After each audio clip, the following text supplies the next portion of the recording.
That's it. Yeah. Nice to meet you too. Nice to meet you too. From your accent, I don't think you No, no. Actually, I live in Ireland. I moved to Nigeria when I was 9, so back in 2003. So I've been living in Ireland for just over 20 years now. Yeah, live in Nigeria. long time. Oh, yes. I'm glad you're looking back now and saying, hey, Yeah, yeah. It's been a so long tell time. us a bit about yourself and Yeah. where you are at this point in your career. Cool. Yeah, my name is Wale. I'm 30 years old. I'm the IT manager, or engineer manager, if the official title at Web Summit. I help manage the tech fulfillment for the business, global offices, and our events across the globe. I manage a team of 2 network engineers and 2 IT specialists. So they're really, I suppose, the foundation are kind of around me, helping support the business. I've been with the company just over 6 years now. We joined in 2017, just as we came, believe, after the first event in Lisbon. So been really enjoying it so far. It's been a massive learning curve, because when I joined, I came in just as a normal IT coordinator. So being able to, I suppose, grow up and progress pretty rapidly, from my perspective anyway, through the ranks has been pretty impressive. And I think there's still more to kind of go. So just enjoying every minute of it. Yeah. So, looking back, Yeah. you needed a lot of tenacity. Sorry. You needed a lot of tenacity. Yeah. You needed a lot of can-do power. You needed a lot of strength to go through what you've done in the last, let's say, 5, 6 years. Yeah. Yeah. Yeah. Looking back, what would you say was that driving force, or was that force behind you that helped you go I'd say it was the Nigerian in me. I'm a firstborn, so through? yeah, there's always that pressure. Understandable. Yeah, there's always that pressure from your parents to be like, you have to set an example for your Yes, siblings. yes. I'm the first of 5, 4 brothers. Sorry, 3 brothers and 1 sister. So it's like my mom. My mom always says I'm a mother's. The mother's son. So she's always instilled that like can do attitude, and like you always have to try and be the best at everything you do. So for me, it's like always I'm a go getter. So I'm always trying to look for how to improve a process or improve a workflow. So that's I think that's what's helped kind of driven me from, I suppose, when I graduated from college and working in retail and pursuing that career in tech. So yeah, it's just been just perseverance and just the Nigerian mentality in me that's helped kind of push me so far, and I'm still going. Yeah, Oh, yeah, lovely Nigerians. So, my next question is a bit connected to this, yeah, which is being from Nigeria, yeah. from Africa, being a Yoruba boy. What are the challenges you faced moving to a city and working for a big tech company and working for organizing all of these global tech events? I mean, the pressure would be too much. The pressure is a lot. And then, what are these challenges you faced, Um, and how did you manage? I'd say it's like challenges, I suppose, kind of within Ireland. It's because when we came to Ireland anyway, there was a very small black community, so it wasn't a thing for, I suppose, a lot of people of color to be in, I suppose, These tech companies. tech companies and senior positions. So that was part of some of the challenges. But as the year kind of progressed and more people kind of, I suppose, migrated over to Ireland, the community became bigger and stronger, and a lot of people were able to kind of show their skills and abilities, and it's still ever grown till this day within Ireland, not just within the tech community, but within the media business and the music business as well. Like a lot of younger generations after me are starting to make themselves well known and kind of paving the way. So I think it was just because the community was very tight knit, and Nigerians are very protective. So it was a case of like anytime I tried to go a step beyond the boundaries, my mom was like, "You kind of need to be careful. You're a person of color. Like it might not work out when people might be out to get you and all of that." So I think it's just a mix of those were some of the challenges. But I think I don't always see challenge. I see as an opportunity. So every time I see like a roadblock, I'm like, okay, to me it's not a roadblock. How do I get over it? Like, what can I do to like show everyone like this may be a challenge, but like you can break through that boundary. Essentially, yeah. I think it stems from many things, but from my kind of generation when I came in, it was just based on everything was so close and tight knit, and just being overprotective was one of the the the blockers, if you want to kind of call it that were in the way essentially. Yeah. So how does it feel managing the technology for an event like this? We do the Lagos Economic Summit in Nigeria, and I know that it can be very, very stressful. So, how is it? How does it feel? How are you able to manage the IT and all of Um, this? it does get stressful. I do agree. And there are days where you're working long hours because you just want to, like I said, I don't see a challenge as the end all of everything. It's like I just like, okay, like how do we just get it over the line and get it done? Um, for me, it's like having a big team. When I started back in 2017, I think it was just it was a two-person team generally kind of managing the network for the event, and it was the event in Lisbon and in Hong Kong, and 6 years later, we're in 24 now. The team, I've helped grow the team to a five-person team. So having a big team around, and I suppose colleagues that are able to kind of support you, is how I've been able to essentially help with the whole infrastructure for the event and the offices as well. It's yeah, it's just having a driving force within the company that are able to kind of have your back even in days that are stressful. You'd be working in long hours. People are able to kind of come and be like, okay, what can we do to assist? And I'm always doing the same as well as like, okay, I know I'm managing IT, but like I can also help with like the other production side of things. And like if it's moving tables or whatever, like that it's just a whole community kind of coming together just to bring the event to make sure we're providing and producing something that everyone can enjoy from day one. Yeah. So, what is the advice you have for young Africans coming up and wanting to work in a big IT or tech firm? What kind of skill? What kind of personality? Because sometimes skills is not just enough. Yes. Yeah. No. Like I can tell you. Overall, even with the role I'm in, I'm not as technical as the people I am that are within that report to me and I manage. They're more technical.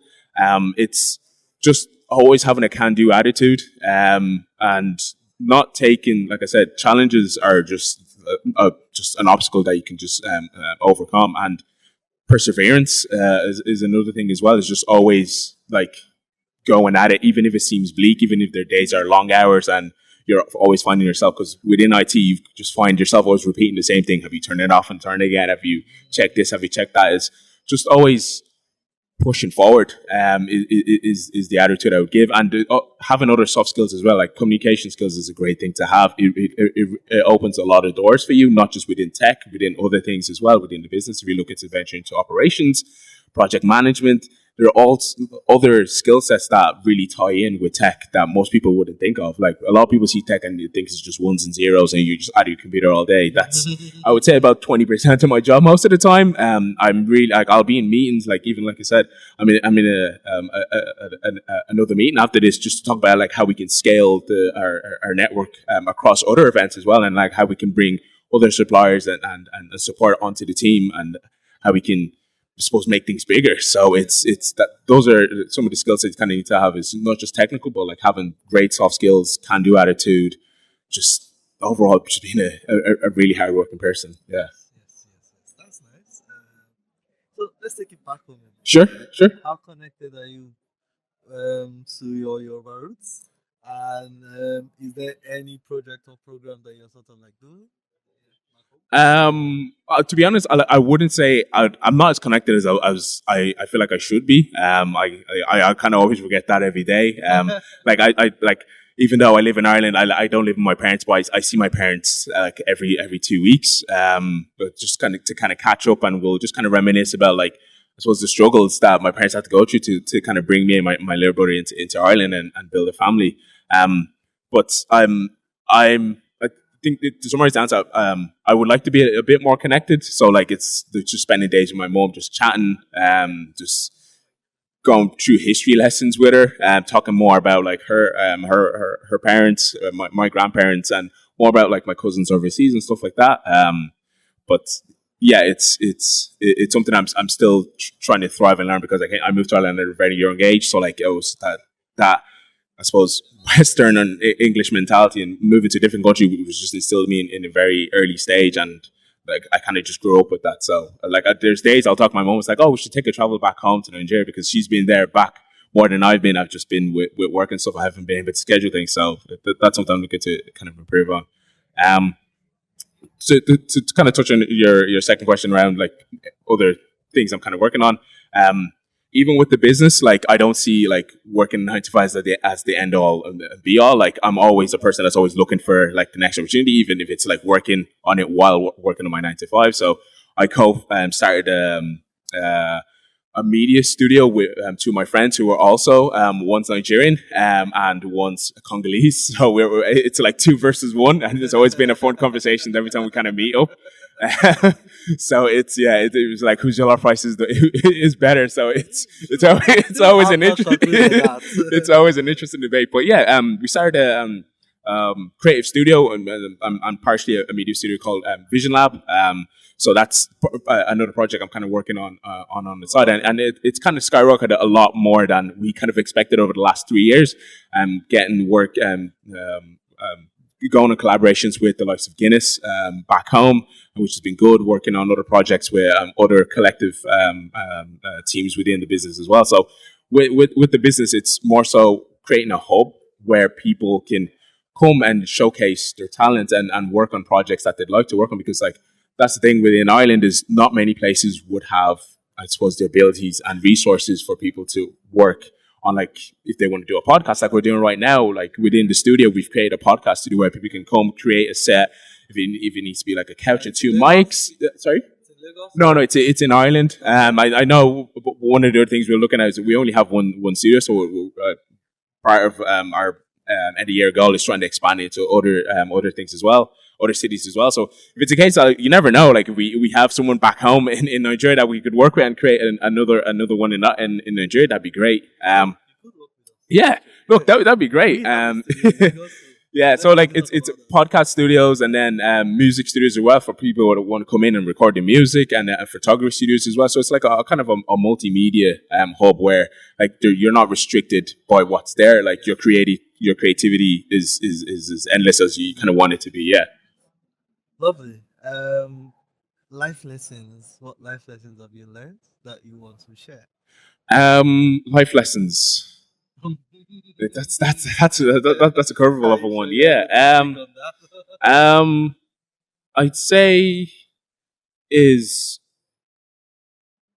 just never stop working is my life lesson. It's something I've always lived by. And like I mentioned at the start, just being Nigerian, that's something that's been so instilled in me that I don't think I can ever get rid of it. It's just even not living at home, I'm always like at the back of my mind is like, what would my mother say? What will my father say? It's like is this the right path to take? Like thinking about like there'll be days I'll call my parents and be like, look, I'm looking to do this. Like, what's your advice? And like it's like the second part of that is like just never forget like how you were brought up. Like my parents as an African are always strict, and it's a case of like that's the one thing is like I never want to embarrass my parents. Like I never want to do something that embarrass my parents. Like every morning, my mom's always texting me, "Good morning, how's your day?" And I'll reply to her, and I'm always checking in. And like on the odd times, she'll send me a screenshot of something she's seen me being involved in online, and she'll say like, "I'm proud of you." Like the suffering that my parents had to do to bring me here. She's like, "You've never made them feel like it was all for nothing." Yeah. So that's the life lesson is like always remember the lessons that were instilled in you, not just by people around you, but by your parents, because I think like your parents are like the true teachers in life. Tell us a bit about Vision Sure. Yeah, like I said, Vision Lab, it's a creative hub. It's something I started at the height of COVID back home because I just had so much free time. Like I'm an active person, even with the 9 to 5. I just can't sit down and do nothing. So I actually just started with one of my friends, the guy from Congolese. His name is Ron Mapwada, and well, I was just because I've always wanted to have a studio where I can just make music, create beats, socialize and just chat to people and get to know more about people. And he was actually looking to start a podcast with his friends. So I was like, do you know what? Let's try and do this thing together. And 3 years later, this is where we are. It's grown. I think when we started, we were just looking for one space, and it's grown to a space of having 5 five studios in one building where it's constantly being rented out to people, even while I'm here in Lisbon. Like, because it's a collaborative effort. We're getting bookings coming in, income coming in. So it's nothing that it's something I'm proud of, because like, it's not just me involved. Like, if I'm away from work, which I fly away for work quite often, like 2 weeks, 2.5 weeks at a time, like the business can keep growing. It's not just blocked by me. So yeah, that's Vision Lab kind of in a nutshell. It's I wouldn't say it's my pride and joy. It's something that it's a project. It's a collaborative project, and I'm looking to grow it. And we don't know what the limits are, because, like I said, we're working with different collectives. We're getting our brand out there. We're looking at not just being a studio that people just come to do, and that's all. We're trying to help people progress in their career as well. Even if it's like we sit in on a session with them, we give them constructive criticism. If people book a session with me, and I'm the recording engineer, just helping them, like, okay, punch in here and record like this. No, do 8 lines here, pause, and then do another 8 lines. So it's not a case of like they just come in, that's it. Like, we try to be a part of their vision, which is what the name of the studio came from. Vision Lab is where you kind of come to create what you feel like your vision should be. Yeah. So what's the next step? Right? When I mean next step, I mean how big is that dream? So for me, for Africa Tech Radio, for example, I look forward to a point where we are in every Microsoft office, right? And creating content about tech and about Africa, Yeah. right? So for me, for you, what is Vision Lab? What's the next step, or that big thing that you know that yes? For me, like I said, Vision Lab kind of started as just a place where I could go and create what I wanted to create, and now where I see is it's something I want to expand on and possibly build into a media company that, like, we help people create. It's not just a case we wait for the bookings to come in. We actively chase people, and we're like, look, this is what we've done. This is our portfolio. These are the clientele we've worked with. And these are the projects we've helped build. And this is what we can do for you. If it's, I suppose, free or within your budget, or like whatever kind of cost you want to assign to it, we can help build, essentially kind of build this for you. And it's slowly going to that, because, like I said, we're working with brands like Guinness and other brands as well. And we're also doing things for the community as well. As, like, for example, we're putting on open mics, so it's not just a case of like you come to us and your talents are just within the studio. We're actively putting on showcases that the whole of because it's within Dublin City and Ireland, the whole of Dublin City can come and watch you, and somebody could from a recording label could be there just looking for the next talent, and like we just happen to be the ones putting on the show, and you can be like, this person saw me at this show and signed me then and there, or gave me the opportunity to record a demo because you guys took the time to put a showcase on that they could show their talent. So we're looking to essentially help bring the next generation up, and I think that's just part of it. But like I said, what I see is like, my aim over the next few years is to build it not just from a creative hub, but like to a media company as well, and we'll kind of sit down. I'll sit down with the team and it goes, okay, this is where we're at. Where do we see ourselves kind of in the next 5 to 10 years? Lovely, thank you very much. No problem, no problem. We would like for you to speak Yoruba. This is where it gets tricky. Or Pidgin. Any of them. I suppose, yeah. This is why I said like I'd love to kind of go back and learn more Yoruba, yeah. So like my Oruko Wale, and like every time I say that to my mom, she's always laughing. She's like, I never knew you could speak Yoruba, and I'm like, look, like I know I've been here for 20 years, but like I can understand it to a T, but Yes. it's kind of speaking it is where it gets tricky, because like if I don't speak it that often, I kind of lose it. Which, like I said, it's something I'm not always happy about, because it's something like I want to make sure like I teach my kids is like, okay, like, yeah, like even though we live in Ireland or wherever I end up in life, is like I'm from Nigeria, so like you need to understand Yoruba, because like sometimes if I speak to you and you're looking at me like, what are you saying? I'm like, don't make me take you back home to mom. And she'll be telling you like, why are you not speaking Yoruba? Because she'll be giving that to me. She'll be like, oh boy, Yoruba. Like, I'm like, come on. So yeah, like, I'm sorry for anyone from Nigeria that's watching this. I'm like, that guy's not Nigerian. It's like, yeah, it's I've been in Ireland for 20 years. Oh, Yeah, so it's you it's are take yeah. Nigerian as well. Nah, like Yeah. even that most people's like, oh, what's your name? My name's Wale, but like my full name is Usman Wale Lawal. So like I was like and my dad, like I was born a Muslim, so like that's kind of some of those instincts that kind of instilled in me. So like I'm very like I always tell everyone like I'm very proud of being Nigerian. It's not something that anyone can ever take away from me. Even if like I'm living in Ireland, like oh, what's your nationality? Well, like I'm African Irish. So like I'm African before I became Irish. So that's always the case. Thank you very No problem, no problem. Really enjoyed the podcast. much. No problem, problem. Thanks very much.